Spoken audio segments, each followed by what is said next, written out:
So welcome, everyone. Thank you so much for joining us for this conversation this afternoon. I'm Ashton Mara with Reporting on Addiction, and we've been hosting these fireside chats since I think maybe April or May was our first one, focusing in on coverage in specific communities and ways that that we can help journalists cover this topic. So if you are not a journalist and you are here today, thank you for joining us. Know that our conversation is going to be specifically around helping journalists cover this issue, but we will have a recording available after the fact. And so if you're not a journalist and you would love to share this conversation with the journalist you know, we will have the recording coming out via email probably at some point this afternoon. So again, thank you for being with us today. We've still got some folks joining, but really quickly, I'm going to do a quick introduction of our guest this afternoon. So today we are joined by Andrea Medley, who's from the Haida Nation. She's of Haida and mixed white settler ancestry. And Andrea joined the Center for Indigenous Health in July of 2022 as a research associate after graduating from the Johns Hopkins Bloomberg School of Public Health. So since 2011, she's worked in public health and Indigenous health and in several capacities, including public health programming, policy, and education. And so together, she and a team of folks at the Center for Indigenous Health have created the resource that we're going to discuss today, these tribal principles. So Andrea, I'm going to hand it over to you to do our territory acknowledgement. Sure. Hawa, for the invitation to be here and to share with everyone today. It's great to see you. Great to see some friends and colleagues here as well. My name is Andrea Medley. Arath Kigana Hinudikyung. My Haida name is Story Maid. I'm from the Haida Nation, and I grew up on Haida Gwaii, and I'm now a visitor in the unceded and occupied Piscataway and Susquehannock territories here in Baltimore. And as mentioned, I'm a research associate at the Center for Indigenous Health, and really happy to be here today. Thank you. We're glad to have you. I will say that we've just got a couple more folks joining. So we'll keep pushing through and we'll share out a recording with everybody at the end if folks are joining late and they need to catch up a little bit. So Andrea, can we start, let's start pretty basic with the history of the tribal settlements, because these are different from the state and the county and the municipal level settlements that are coming from the federal lawsuits against opioid manufacturers and distributors. This is the first time that tribes have received this type of settlement money too, correct? So can you talk to us a little bit about it being the first time and also how they're different from what states and cities and counties are receiving? Sure. I'll start with kind of the first part of your question about who the tribes are. And so there are 574 federally recognized tribes across the United States. And so these tribal opioid settlements are specifically for the federally recognized tribes. And I think it's also important to know that federally recognized tribes are sovereign nations and have a specific nation-to-nation relationship with the federal government. And so when the work around the opioid settlements was happening, Judge Polster, who was overseeing the thousands of the opioid cases consolidated in the federal court, said that it was necessary to have this parallel process and to have separate settlement agreements between the manufacturers and the distributors with the tribes because they're sovereign nations. And so I think that's just like a brief context on what the tribal opioid settlements are and kind of why they're different. It's a different process. And, you know, we know there's been differential impacts on tribal communities in terms of the opioid settlements, the opioid impacts of opioids and opioid overdose. Could I ask you to touch on that a little bit? How has this epidemic impacted tribal communities? Yeah, I think that's a really good question, and it's a big question, and I think um, you know, it's so hard because we know that tribal communities have been really severely impacted by the overdose crisis and opioid overdose, but we don't actually know the exact numbers because we don't have the same data. We don't have this data is not collected in the same way. And it really depends on who you ask, how we're counting Indigenous people within the way that we're capturing this information. And so, but we do know that Indigenous people have had disproportionate and higher rates of opioid overdose um, and have really, you know, seen these impacts and on a really broad scale. And I think you can't, with, I think beyond the statistics, and it's really important to mention the why behind this. And I think we can't have this conversation without talking about the impacts of colonization. And saying that, I think, of course, like the whole point of the settlement is to acknowledge harms done and to acknowledge the impacts of, unnecessary opioid prescriptions and increased opioid prescriptions, and how just that piece has impacted increased opioid use. But before that even happened, unfortunately, we had the perfect system to create this crisis. Is that, tribal communities have been so impacted by things like land theft, things like the Indian boarding school system, that have created so much trauma in our lives, that we had unfortunately the perfect system that resulted in this issue of increased opioid use and increased overdose.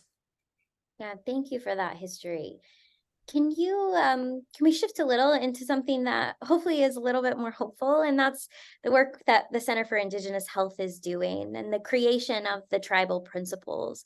Can you discuss that process? How did these come to be? Yeah, absolutely. I can share more about that process. So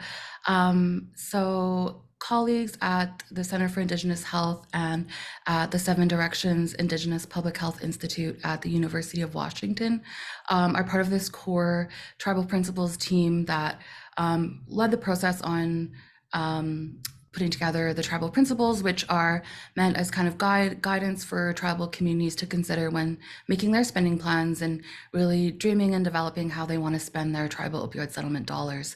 And so in that, we were really fortunate to work with this amazing Indigenous Advisory Committee of different Indigenous experts across the United States who have different experiences, whether they're they're all community members in their own way. We had some lawyers, some clinicians, frontline workers, people with lived and living experience, youth, elders, so different, a whole variety of perspectives captured on this committee, and they really helped guide the process for what do we, starting with the question of what is important for tribes to consider when spending these opioid settlements. Like, what are the gaps?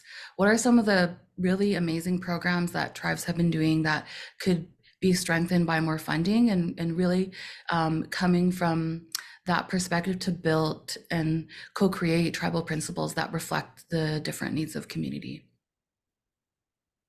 Oh, sorry, I almost didn't hit unmute. Could I ask you then to share your screen with us, to share the principles and the website that all of your materials on, so we can show journalists how to navigate them? And while you're doing that, I'm going to remind everyone that we're going to save some time for questions. And so if you have questions or things that are coming to mind for you at this point, go ahead and drop them into the chat at any time, and we'll make sure that Andrea gets to those questions today. Okay, go for it. Thank you. So I'm gonna kind of try and slowly scroll through the website here. So it's a beautiful website. We worked with an Indigenous graphic designer who just did such a beautiful job of putting this together. We talk a little bit about the just the background of the principles, and I really want to share this quote that came from our Indigenous Advisory Committee. And it says, "We are on a healing journey together. The path of the healing journey has started, and we are changing for the better." And I love this quote because I think it offers so much hope and inspiration. And I think it says a lot of things, but kind of what it says to me is that, we're already on this healing journey, like whether we get the money or not. The money, when it was announced last year, was in February 2022, was 590 million. And now it's, with additional settlements that have been added, it's up to about 1.5 billion that's being paid out over 15 years across 574 tribes, and doing I'm doing the math. I'm not gonna do the math. But I mean, think of all those numbers. Like in the end, that's unfortunately for a lot of communities, not going to be a huge chunk of change. And so, this work is already happening, and it will continue to happen, regardless of the funding and services. But it is the hope that this funding can provide and strengthen the work that's already happening, and that folks can create new programming that they've maybe wanted to put together for a while but didn't have access to the resources. I guess I will briefly touch on each of the tribal Yeah, if principles. you would, that'd be great. Sure. Okay. That was a question because I was wondering about timing, but I'll just I really encourage everyone to check this out more. But so the first principle that we have is culture first, to support cultural and traditional healing in your community. And, you know, we did 9 listening sessions at different conferences related to Indigenous substance use, addiction, harm reduction. And what really rang through in all those conversations and what came up with the Indigenous Advisory Committee, as well as the importance of culture in our communities, in our own lives, in our families. And, unfortunately, the opioid and the overdose crisis is one of many crises that we've had to weather and experience. And it's really a culture that's helped us get through.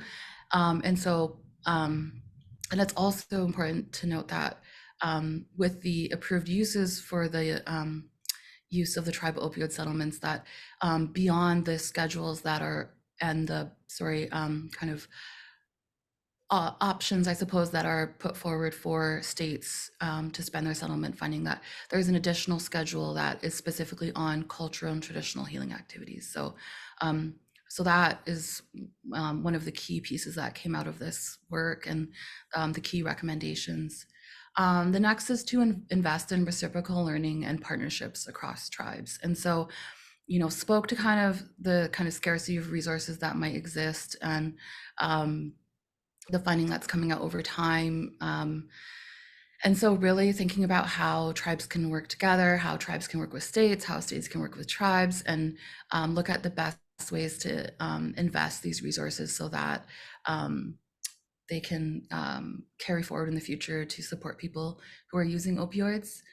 To look at the third is around looking at healing support for families, and to invest in parent, caregiver, and elder resources. So really looking at support along the lifespan. And specifically we added in elder resources because in many tribal communities, elders are uh, really supportive people, and a lot of people turn to elders for advice, and a lot of times we don't talk to elders about substance use. And so really thinking about providing this information to everybody, because we're all helping each other through this.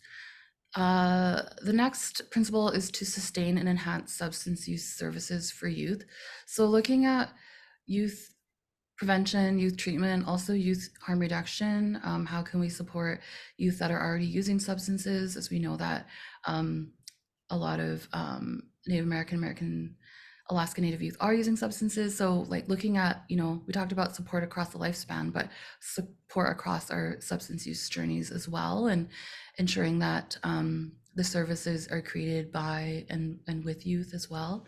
And then lastly, looking at creating opportunities for holistic well-being, which is pretty broad, and there's a great list of resources accompanied with this principle. And I think what it really is saying is that opioid use and substance use is kind of beyond the physical, it's beyond the individual. So we need to think about family and community opportunities for healing and well-being as well. Yeah. And it's also, you're right, a gorgeous website, but those are beautiful principles as well. I want to just quickly remind folks that if you have questions for Andrea, please drop them in the chat, or you're welcome to raise a hand and unmute so we can ask those questions. But Andrea, if I could ask you to speak a little bit to these journalists themselves, what kinds of stories would you like to see them do? How would you like to see them using these resources and reporting on tribal communities? Yeah, thank you for the question. I think that I think, as I was just mentioning, looking beyond the physical and looking beyond the individual, I think um in our kind of society, we have this focus kind of on those two pieces, and we're not always looking at the systems levels issues or more of the community-based perspectives as well. And I think that that would be really important for journalists to consider, because some of the, I was checking out different news stories this morning and around the tribal community members and the opioid crisis. And, there's a lot of this focus on the individual story. And I think really moving beyond that can really give light to an understanding to what's happening. And I also want to point out that we have this whole resource section um, on our website. And as well, there's resources listed under this principle, create opportunities for holistic well-being. But I think that, there are so many, and there's so much amazing work that's happening that's really strength-based and cultural-based that we don't really get to hear about. And I think doing a deeper dive into these stories would be a really great opportunity for journalists as well.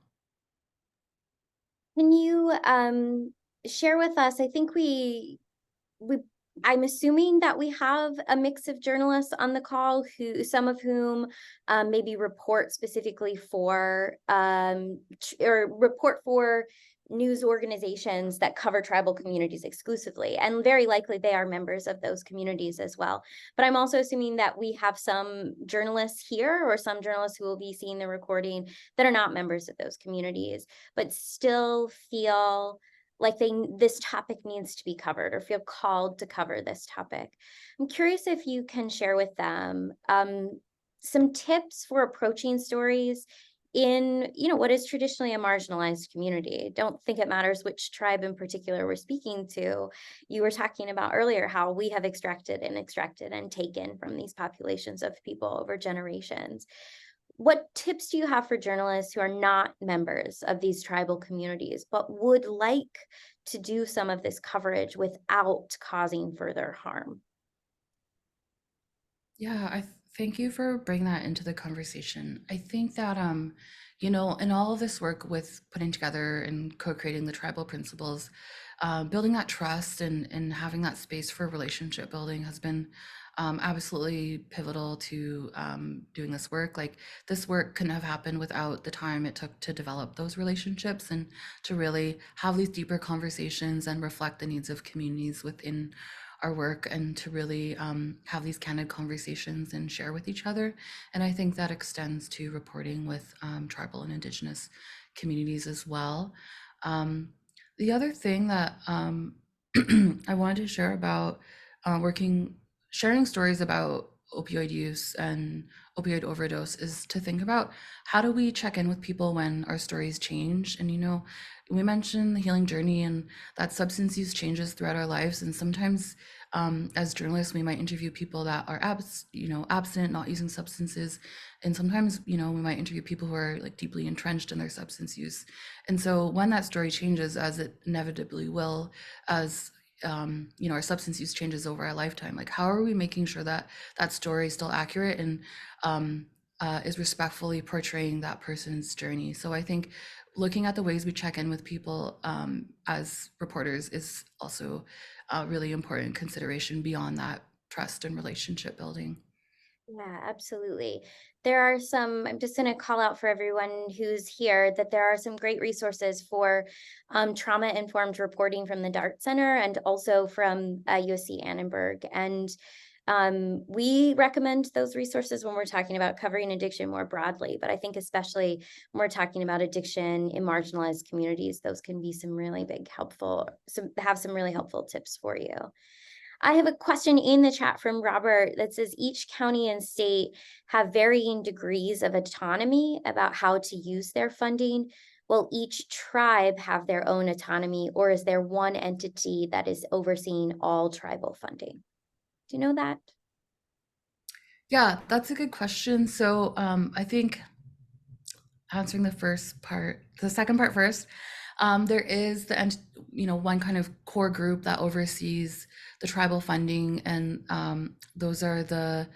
that's through the tribalopioidsettlement.com. And there's three Indigenous trustees that oversee the distribution of the tribal opioid settlements, and so that's a really great resource to check out. And then on that website, they have the approved uses, which the states also have their approved uses, and so the approved uses for tribes are quite flexible, and I alluded to them, mentioned them a little bit earlier, and that's where they have the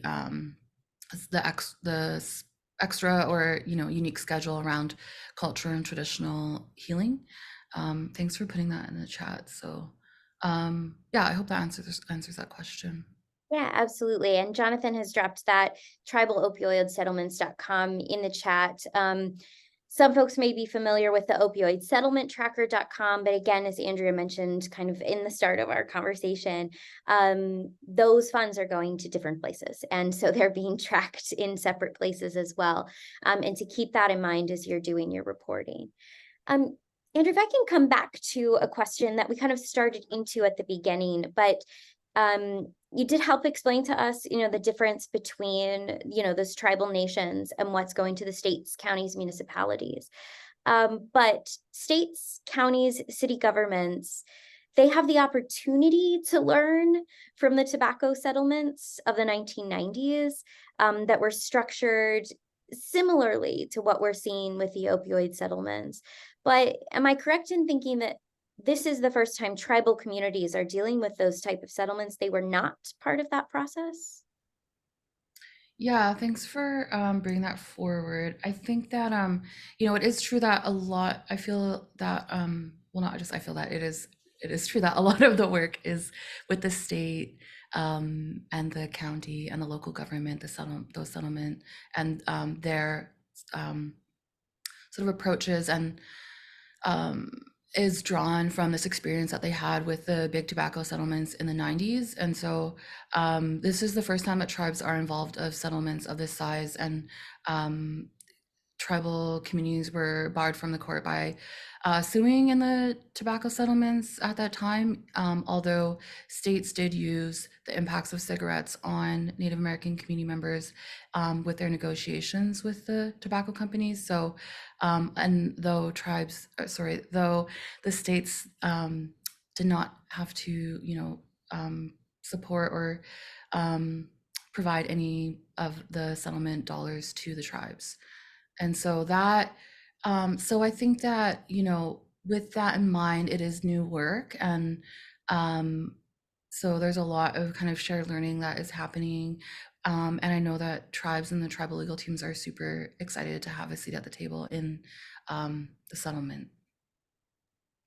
Kylie has another question for you in the chat. And I have a feeling that the answer is going to be as complicated, but the question is, who or what groups are making the decisions on what these funds to tribal communities are specifically being used for? Who gets to decide how the money is spent? Fortunately, the tribal community gets to decide under the I guess guidelines of the approved uses. So similar to the states, tribes have to spend money under the approved uses guidance, but it is similar to the states. It's also quite flexible in what that looks like. So it's really up to the tribes within those parameters to decide how they want to spend the funds. And are the tribes themselves so I can only reflect on what I know about West Virginia, right? That's where I am. And in West Virginia, they have created this nonprofit and appointed a board of directors, and these people get to decide. In other states, it's actually the elected officials, it's the legislature, it's maybe the county commissioners or whatever they're called, or the city council. Within tribal communities, I'm assuming there is a mix of decision making. Are they traditional leaders? Are they setting up separate boards? Have you heard at all about how they're structuring those groups to make the decisions? Or is it community based and they're allowing everyone to have an input?